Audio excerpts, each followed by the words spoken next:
واعتصموا بحبل اللہ ولا تفرقوا صدق اللہ مولانا العظیم وصدق رسولہ النبی الکریم الامین الرؤوف الرحیم فقد قال اللہ تعالی فی شان حبیبہ مخبرا وآمرا ان اللہ وملائکتہ یصلون علی النبی یا ایھا الذین آمنوا صلوا علیہ وسلموا تسلیما اللہم صلی علی سیدنا و مولانا محمد وبارک وسلم صلی علیہ الصلاۃ والسلام علیک یا سیدی یا رسول اللہ وعلی آلک و اصحابک یا سیدی یا حبیب اللہ۔ بعد حمد و صلاۃ انتہائی میرے واجب الاحترام تاریخ منہاج القرآن سے اور بانی تاریخ منہاج القرآن سے وابستہ اور محبت کرنے والے دوستو، السلام علیکم ورحمۃ اللہ وبرکاتہ۔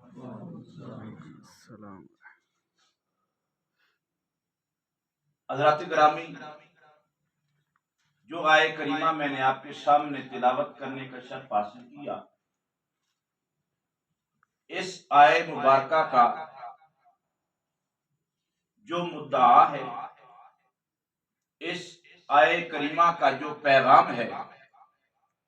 وہ حقیقی معنوں کے اندر شیخ الاسلام ڈاکٹر محمد طاہر القادری نے ہمیں بتایا ہے۔ صرف تاریخی طور پر نہیں، کتب کے اوراق تک موجود نہیں،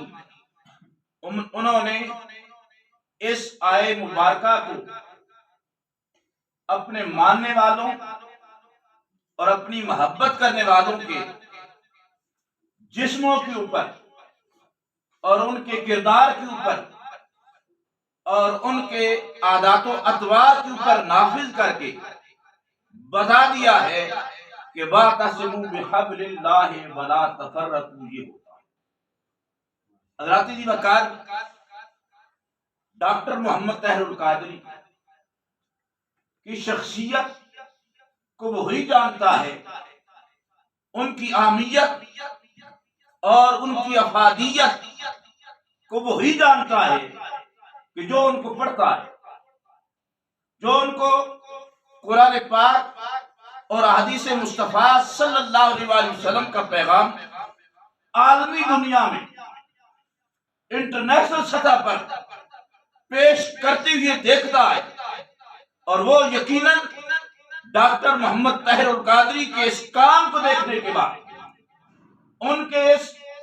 ہمدن گوش ہو کر اس عمل کو پہنچاتے ہوئے دیکھ کر وہ کہنے پہ مجبور ہو جاتا ہے کہ شیخ الاسلام ڈاکٹر محمد طاہر القادری صرف تاریخ منہاج القرآن کا نمائندہ نہیں، صرف تاریخ منہاج القرآن کا بانی اور ان کا آئیڈیل بھی صرف نہیں ہے، بلکہ وہ دین اسلام کا، جس کو پھیلانے کا کام آقا کریم صلی اللہ علیہ وسلم نے کیا، اور آج یہ وہی کام کر کے دین اسلام کا نمائندہ بن کے پوری دنیا کے اندر کام کر رہی ہے۔ اور ڈاکٹر محمد طاہر القادری صاحب کے کام کو دیکھ کر اور ہر محاذ میں کھڑے ہو کر دین اسلام کا تحفظ کرتے ہوئے دیکھ کر کہنا پڑتا ہے کہ جو میرے کریم نبی علیہ الصلوۃ والسلام نے فرمایا تھا، العلماء ورثۃ الانبیاء، علماء انبیاء کے وارث ہوں گے، تو وہ اس طرح کی شخصیات ہی کے بارے میں میرے کریم نبی علیہ الصلوۃ والسلام نے ہمیں پیغام دیا تھا۔ تو ابابی وقار، میں آپ سے یہی گزارش کروں گا، اس کا مطلب یہ نہیں کہ میں جانتا نہیں،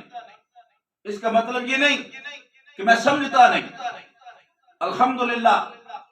میں قرآن کا ترجمہ بھی جانتا ہوں، احادیث مصطفیٰ کا پڑھنا بھی جانتا ہوں، لیکن اس بندے کا جو عالمی سطح پر کام ہے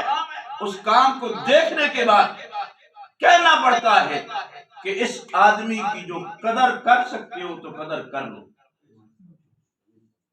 اور دوسرے مسالے کے لوگ اس طرح کے لوگوں کو اپنے سروں پہ بٹھاتے ہیں، ان کی قدر کرتے ہیں اور انہیں اپنا لیڈر مانتے ہیں. لیکن بدقسمتی ہماری یہ ہے کہ ہم جب تک ہمارے اس طرح کے لوگ موجود ہوتے ہیں ہم ان کی قدریں نہیں کرتے، لیکن جب وہ اس دنیا کو چھوڑ کے چلے جاتے ہیں تو پھر ہم ان کی قبروں پہ بھی حاضری دیتے ہیں اور ایک بڑے بڑے مینار اور بڑے بڑے مزارات بنا کر ان سے اپنی محبتوں اور عقیدتوں کا اظہار کرتے ہیں. تو دعا اللہ تعالی ہم سب کو اس طرح کے لوگوں کی قدر کرنے کی توفیق عطا فرمائے. وما علیہ الا البلاغ.